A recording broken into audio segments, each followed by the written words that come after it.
How to change your name on Royal Match. In this video, I'm going to show you how you can simply change the name. First of all, open your application.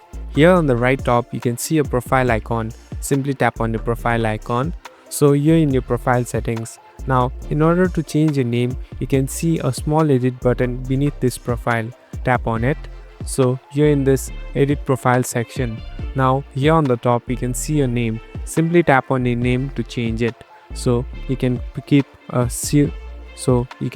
new username. Here I'm keeping new one. Now again tap on continue. So you must verify it twice by writing it again, and now tap on continue again. So it will take some time, so make sure that you want to keep this name and tap on yes. So the name has been changed. Now if you go back, your profile has been changed and the name has been changed too. Thank you for watching this video.